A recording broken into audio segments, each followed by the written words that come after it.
रमजान मुबारक में इफ्तार का वक्त अल्लाह ताला की खास रहमतों और बरकतों के नुज़ूल का वक्त होता है। हदीस मुबारका की रोशनी में इफ्तार के चंद अहम फजाइल दर्ज झैल हैं। 1. दुआ की कबूलियत का वक्त। इफ्तार के वक्त मांगी जाने वाली दुआ रद्द नहीं की जाती। रसूलुल्लाह सल्लल्लाहु अलैहि वसल्लम ने फरमाया, रोजादार की दुआ इफ्तार के वक्त रद्द नहीं की जाती। इब्ने माजा। ये वो लम्हा होता है जब बंदा अल्लाह की रजा के लिए अपनी प्यास और भूख को त्याग कर उसके हुक्म का मुंतजिर होता है, इसीलिए अल्लाह तालीज़ इस वक्त की दुआएं खास तौर पर कबूल फरमाता है। 2. अल्लाह तालीज़ की खुशनुदी। हदीस कुदसी में है कि अल्लाह तालीज़ फरमाता है, मुझे अपने बंदों में सबसे ज्यादा महबूब वो है जो इफ्तार में जल्दी करता है। तिरमिजी यानी वक्त होते ही सुन्नत के मुताबिक फौरन रोजा खोल लेना अल्लाह को बहुत पसंद है। 3. 2 खुशियां। नबी करीम सल्लल्लाहु अलैहि वसल्लम ने फरमाया कि रोजेदार के लिए 2 खुशियां हैं। 1. पहली खुशी जब वो रोजा इफ्तार करता है। 2.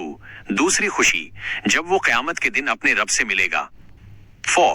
रोजा इफ्तार करवाने का अजर। दूसरे का रोजा इफ्तार करवाना अजीम नेकी है।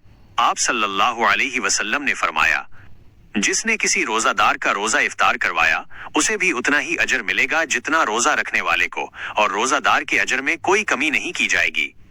तिरमिजी। 5. सेहत और सुन्नत की बरकत।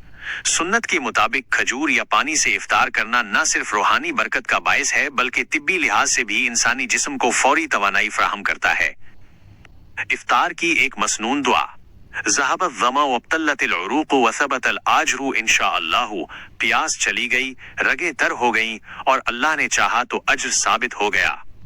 क्या आप इफ्तार के मसनून तरीके या उस वक्त मांगी जाने वाली दीगर दुआओं के बारे में जानना चाहेंगे? तो ये था आज का वीडियो के विषय पर। मुझे उम्मीद है कि आपको ये जानकारी अच्छी लगी होगी और ये आपके काम आएगी। अगर आपको ये वीडियो पसंद आया तो लाइक करना न भूलें, इसे अपने दोस्तों के साथ शेयर करें और अगर आप चैनल पर नए हैं तो सब्सक्राइब जरूर करें ताकि आप ऐसे और वीडियो मिस न करें। आपकी राय मेरे लिए बहुत महत्वपूर्ण है, इसलिए कमेंट करके बताएं कि आपको ये वीडियो कैसा लगा और आप आगे कौन से विषय पर वीडियो देखना चाहेंगे। मैं आपसे मिलूंगा अगले वीडियो में, तब तक अपना ध्यान रखें और सीखते रहें।